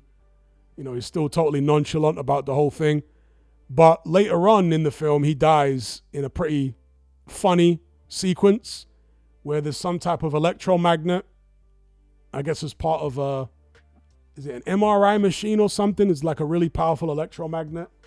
And again, because of that nose ring and other piercings he has in his body, the MRI or whatever it is machine gets turned on, and because he's got metal piercings in his body, he gets sucked into it.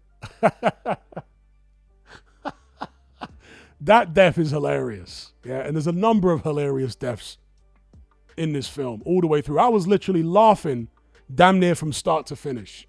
And that's rare for me to laugh that much for a movie. But yeah, I was laughing damn near from start to finish watching this film.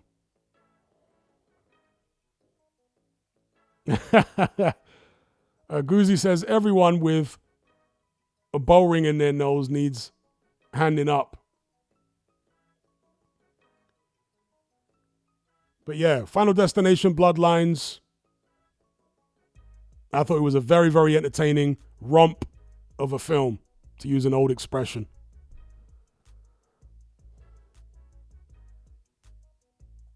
What else we got here then? Barbarian. So, first half of the movie, to give you the plot, you've got Bill Skarsgård, who is renting an Airbnb in a really dangerous and rundown area of Detroit, okay?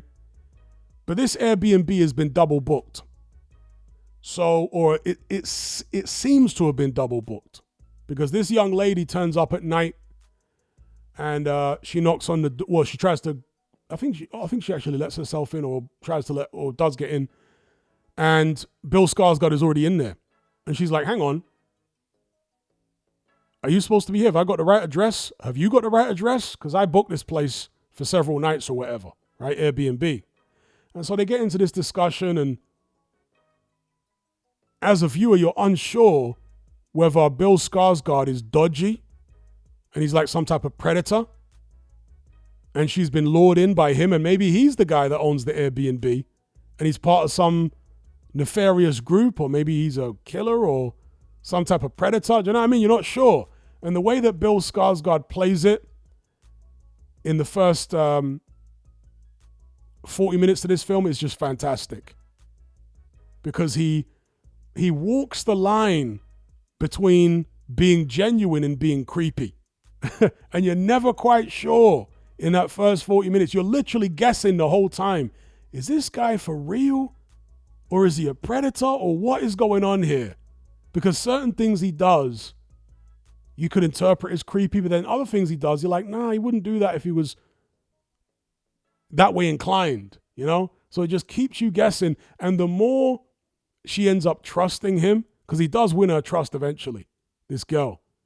The more she ends up trusting him, the more suspicious you become of him. Because you're like, oh no, he's got her in his clutches now. Oh dear.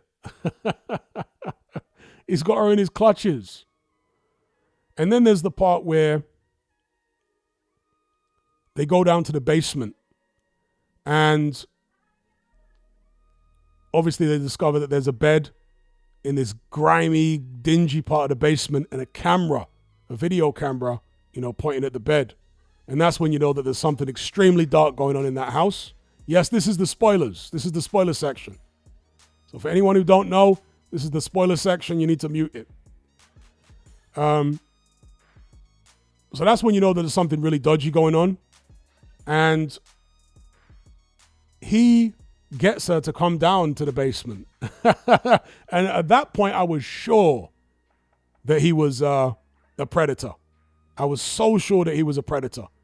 But because she trusted him, she was willing to follow him down there. And obviously, that is the moment where the movie turns on a sixpence. Because it turns out that he wasn't a predator. And there was something far darker and weirder down there than him. Or darker and weirder than he appeared to be. And he gets his head bashed in, and that's the end of his character, which is a little disappointing because his character was so intriguing in the film, but I guess he served his purpose, right? But that first 30, 40 minutes was done so fantastically well. It almost feels like it was part of a different movie, Because the tone of the film changes completely after that. That's when they bring in Julius. Is it Julius Long? Is that really his name? Isn't that the name of a former Joe Joyce opponent? Julius Long? What's that guy's name? Let me just check his name is actually. I'm sure his surname is Long. Yeah. Oh, Justin Long. Excuse me, Justin Long. Yeah. So then Justin Long comes into it. And he is a celebrity of some sort who's just been hit with a Me Too charge of SA. You guys know what the acronym stands for. He's been hit with a Me Too SA charge, and he's talking to he's been fired by some company or whatever, pending getting himself cleared of the allegations. And he's basically some sleazy guy who actually did do the crime. And again, it's painting men as being toxic and evil. So there's his character who's like the modern version of toxic masculinity. That's obviously the message that the movie is pushing. And then you've got the old version of toxic masculinity, which is far darker, which is the main antagonist in the film, which is some weird loner guy who moved into that particular house back when it was still a nice neighborhood. And he kidnaps a bunch of girls and basically starts breeding with them and then breeding with their offspring, who then become inbred and all that type of business. And he's got them all living in the basement of that house for, decades? And it all gets very weird and very disgusting. And one of his offspring is barely a human being. Some disgusting looking female who is the one that's doing most of the killing. And she then has this weird mother complex where she's trying, because she's so used to taking care of babies down in that basement that she's mothering many of the people that get captured and trying to get them to drink her breast milk and all sorts of disgusting stuff because she's just disgusting. So yeah, it's juxtaposing the old version of toxic masculinity where it was, creepy guys in hoop tees snatching women up off the street and locking them up down in their basement. Is juxtaposing that with the modern version of toxic masculinity where you've got, celebrity males abusing their power basically to have their way with women. So that's the message that movie is pushing. It's all about demonizing men. But as I said earlier on, objectively speaking, it is quite an entertaining film, particularly the first 40 minutes.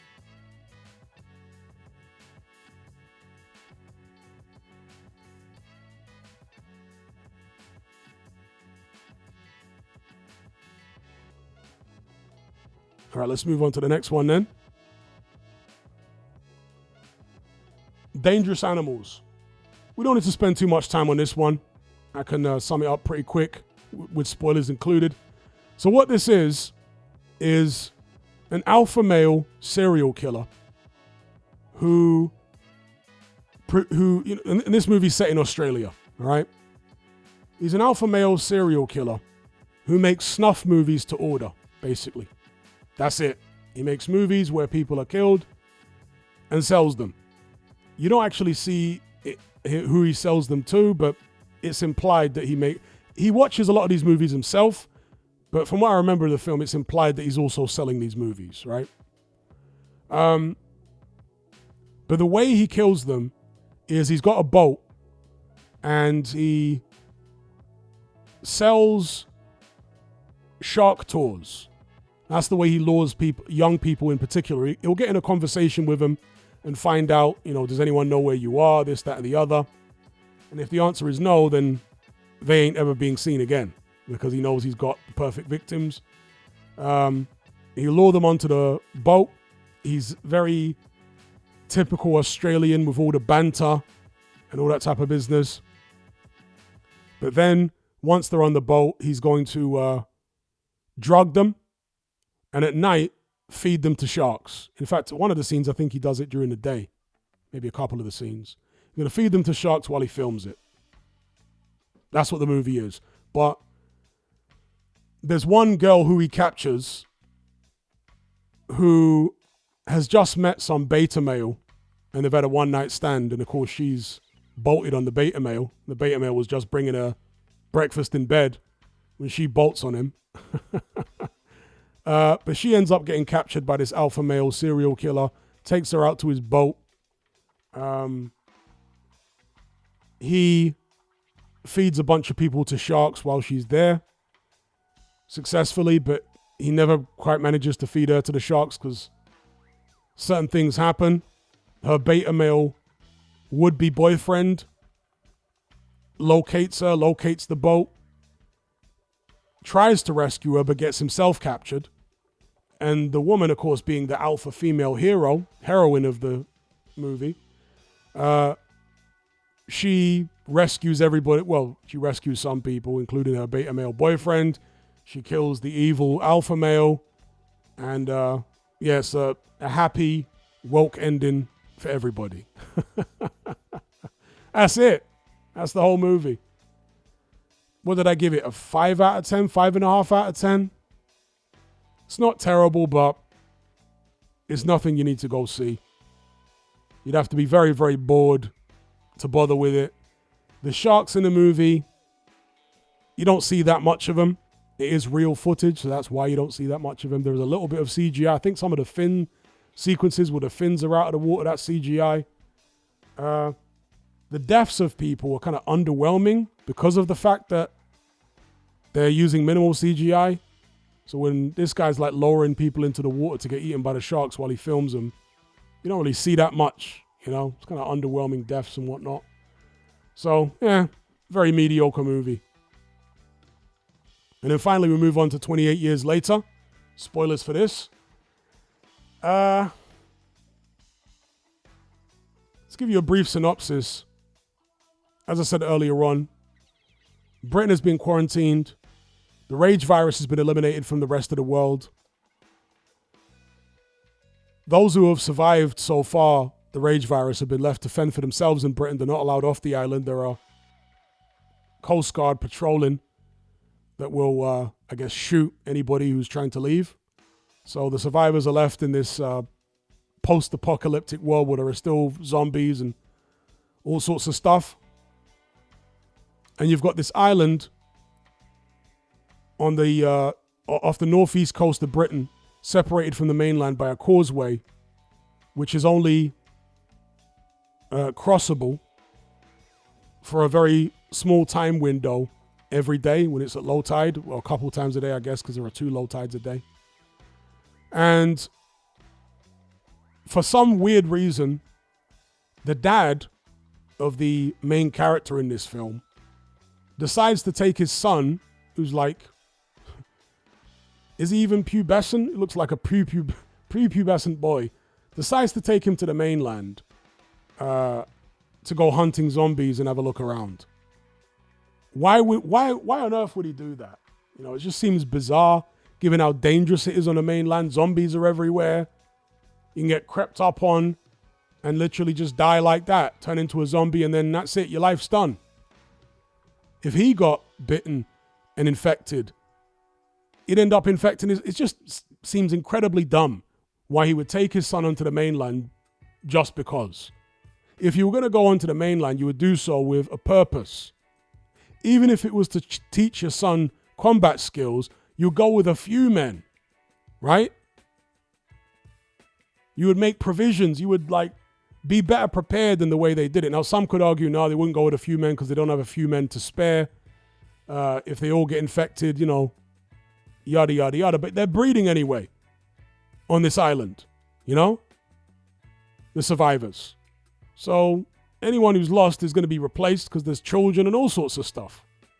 So I didn't understand why the dad would take his son onto the mainland so ill-equipped, wasting arrows, potentially throwing their lives away, and why he would go so deep into the mainland as they did. And, you know, they make a load of mistakes and get chased and just... the whole thing just seems stupid. And anyway, they get back to the island after nearly losing their lives several times. They get chased back onto the island, which is very predictable. You can see the setup from early on with this causeway. You know one of them zombies is going to chase them along that causeway while the tide is coming in. I mean, it's just so obvious that that's going to happen. And they do get chased by one of the alpha zombies, but they manage to make it. The alpha zombie gets killed with arrows. You know, there are people... because this is fortified. The island is fortified, as well as the causeway being covered by water. You know, the island has got a wall around it, and there are people manning the walls with bow and arrows and all that type of stuff. And yeah, the father and son make it back to the island, but they're not let in right away because they have to make sure that they're not infected, obviously. And again, all of this just speaks to how silly it was to go off to the mainland for literally no reason or no good reason in the first place. You could say it's out of boredom. You know, being stuck on that small island is boring. But would you really take your son? You'd at least go with a couple of other grown men to be on the safe side. So anyway, they get back to the mainland. They celebrate their little excursion. They have a party. And the son catches his dad cheating. And at that moment, the dad is basically demonized. The son tells the son pulls a knife on his dad. Can you imagine? He catches his dad cheating, and he's so horrified and disgusted by catching his dad cheating, he pulls a knife on him and says he never wants to see him again. Literally willing to stab his own dad because he cheated on the mom who's got like brain cancer or something. Right? She's infirm in bed, acts weird. They don't know what's wrong with her, obviously, because this is a post-apocalyptic world. There are no, there's one doctor, but there's no equipment or anything to be, you know, properly diagnosing something like a brain tumor. But yeah, the boy is a proper mama's boy. And the dad caught cheating by the boy. So he instantly hates his dad, threatens to stab him, says he never wants to see him again. And he's so angered by that he goes to the mainland in search of a doctor who he was told about by his dad. His dad told him that this individual went crazy. But somebody else on the island tells him that... In fact, I can't remember whether the dad told him that the guy was a doctor or not, but it's Ray finds his character who's the doctor.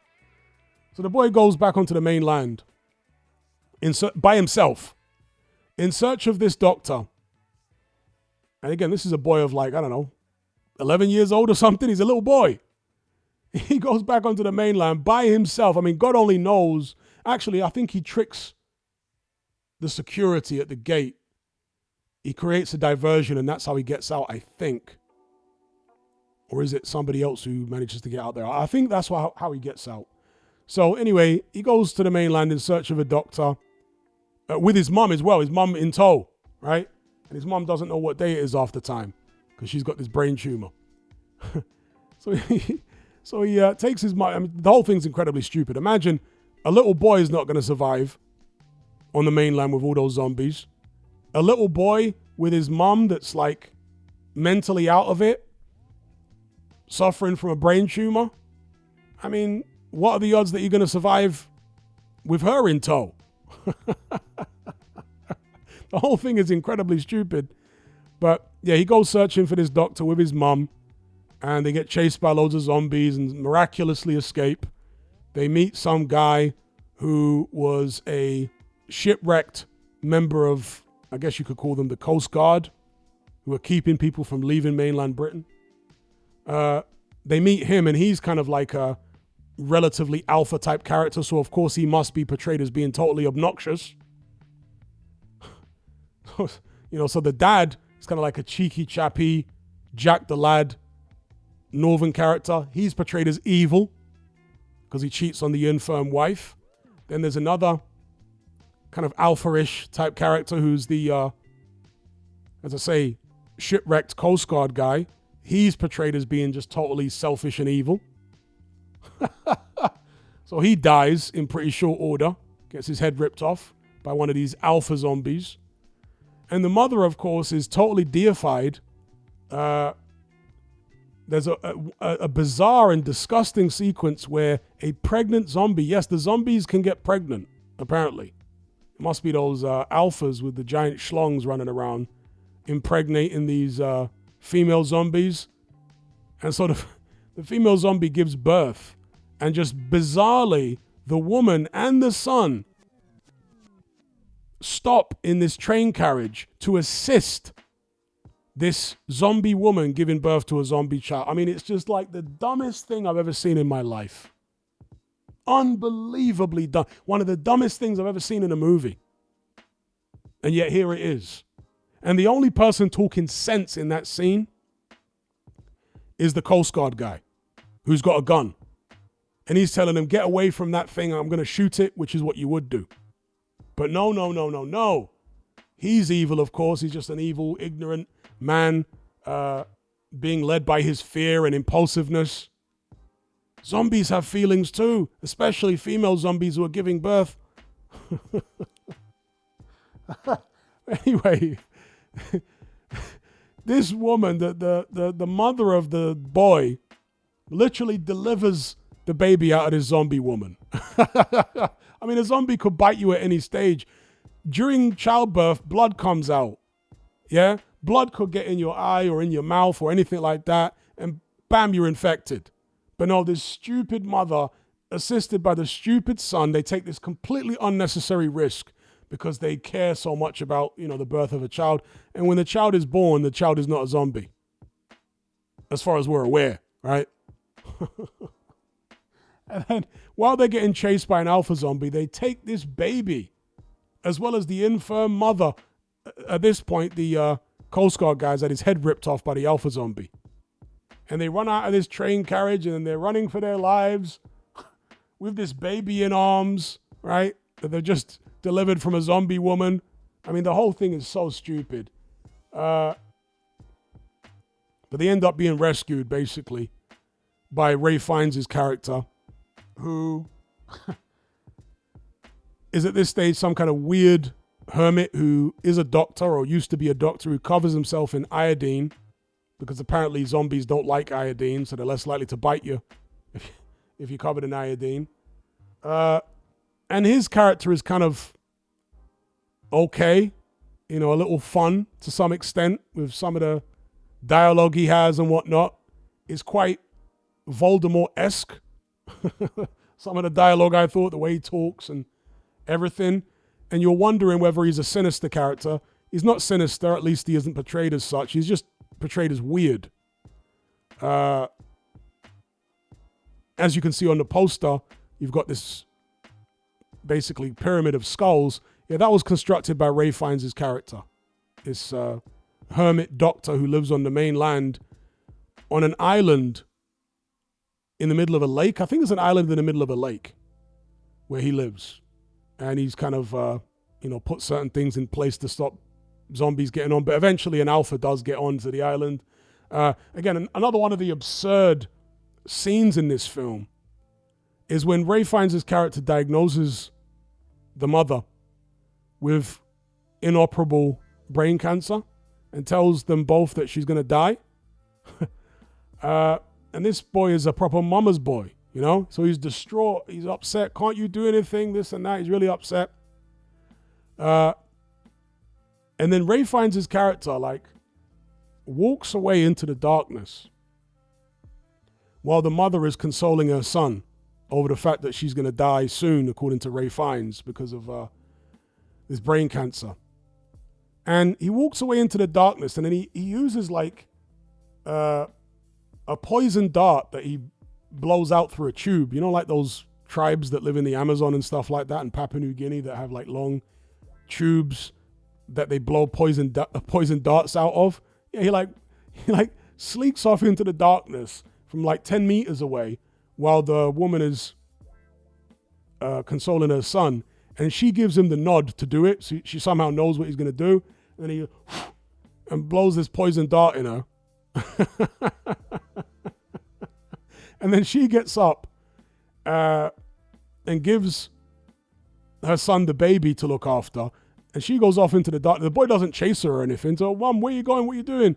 No. He just lets her go off with Ray Fiennes, and he, for some reason, stands at a distance and blows another poison dart into her. And then he comes back sometime later with a skull because he's, dispatched of the mother, processed her body, right, boiling it to get all the flesh off, and then he comes back with a skull. And he tells the boy, you should put this one in a very special place. And that's when he takes the skull of his mother. This movie is so stupid. It's unbelievable how stupid it is. It's so dumb. People wouldn't behave like that in those situations. It's just an unbelievably dumb movie. And that particular section of the film really tries to portray itself as being spiritual and profound and deep and a real tearjerker. But it just comes across as unbelievably stupid. Unbelievably stupid. So anyway, he climbs up the skull mountain and puts his mum's skull on top of it. Love your mum, points her head towards the sea, and all that sentimental stuff. They attempt to do something sentimental with that. And then he and Ray Fiennes are nearly killed by the alpha zombie again. But anyway, the boy goes off on adventures on the mainland. He doesn't go back to his island for whatever reason. He's so disgusted that his dad has cheated, So he fends for himself on the mainland. And eventually, I'm probably skipping some things that happen, but at the end of the film, he's being chased by a load of zombies, this boy, right when he's in the middle of roasting some fish over a fire. I think salmon or whatever. So he's being chased by these zombies. And then these blonde guys who look like something literally out of Kill Bill or something, these bizarre blonde-haired individuals come to his rescue, and they say, they're talking like the characters in A Clockwork Orange, if you've seen that. So they're kind of A Clockwork Orange-esque, but they've all got blonde hair, and they jump down and start whooping zombie butt in literally Kill Bill fashion. So they all know some kind of martial arts or something because they're swinging around their weapons and doing backflips while they're taking all these zombies out. It all gets very, very silly. There was nothing like that in the first two 28 Days Later movies. Yeah? But somehow in this movie, it takes on this surreal slapstick Kill Bill type vibe at the end of the movie. I'm like, what on earth am I watching here? because the tone of the film up to that point hadn't been like that.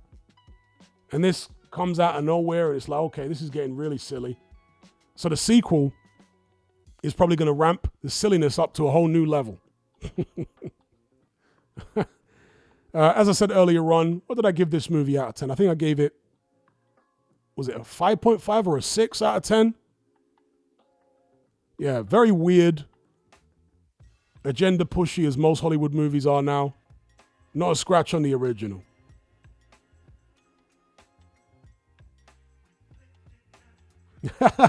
Joshua Hooker said,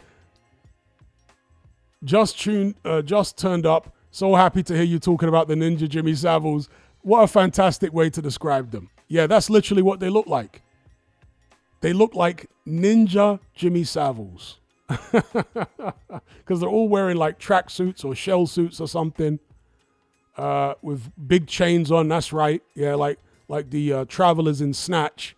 All wearing these big chains. And somehow they know advanced kung fu. Swinging around their weapons and doing backflips while taking out zombies. It's all very silly.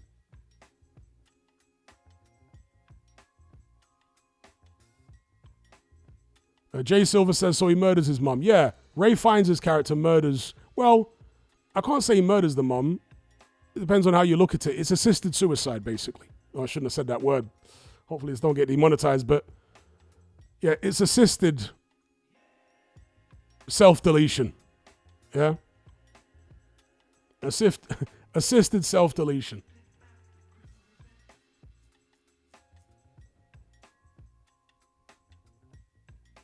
JR says, this movie didn't seem to know its own identity.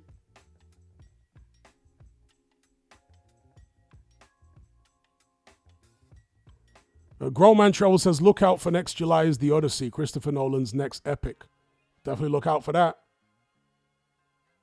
Cassis says, it's unsurprising that these pointless sequels keep getting made. Yeah, very unsurprising. Rehashing of old franchises and what have you. Connor says, this movie sounds weird. Don't think I'll see it. It's definitely weird. Very weird. So weird, in fact, that one of the reviewers who I was alluding to earlier on, you know, one of these pseudo-intellectual types, the very aptly named Commode. What's his first name? I can't remember. Is it Mark Commode? Because a commode obviously is a toilet. I think it's Mark Commode.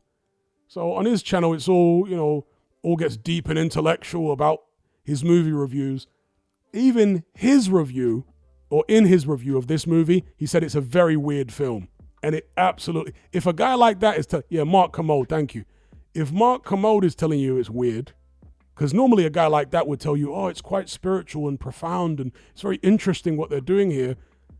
He liked the film, but in the end, he said it is a very weird movie. So, yeah. Long story short, weird as hell. Yeah, Mark Commode was on television. He used to be, you know, TV presenter back in the days. Now he's a YouTuber.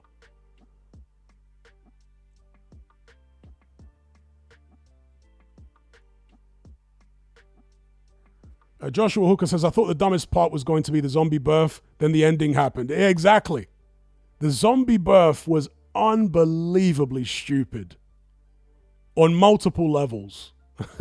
Just unreal how dumb it was. And they outdid it with the Ninja Jimmy Saviles at the end. Literally Ninja Jimmy Saviles. Incredible.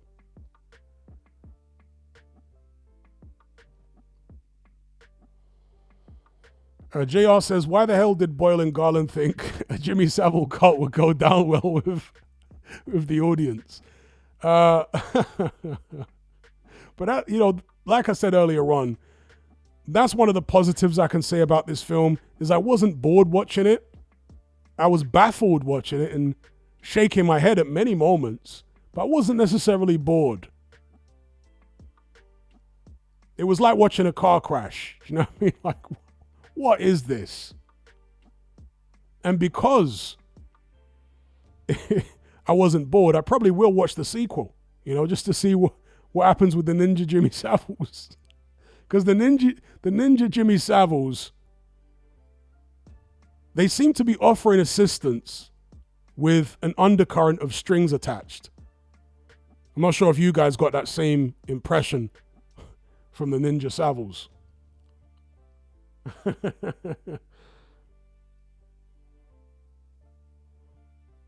Oh, okay. Copzilla says the Savile main man is the boy from the church scene at the beginning. Okay, okay.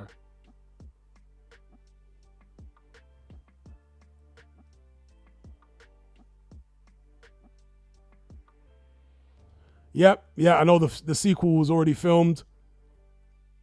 Comes out in January. That's right.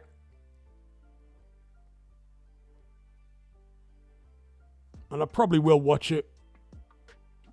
Because like I said, I wasn't bored watching this one, but I was weirded out and shaking my head all the way through at how dumb it was.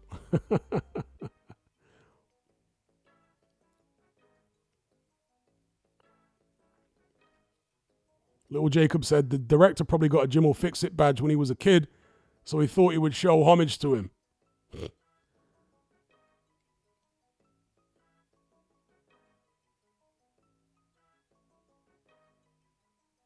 You know, a weird movie is better than a boring movie.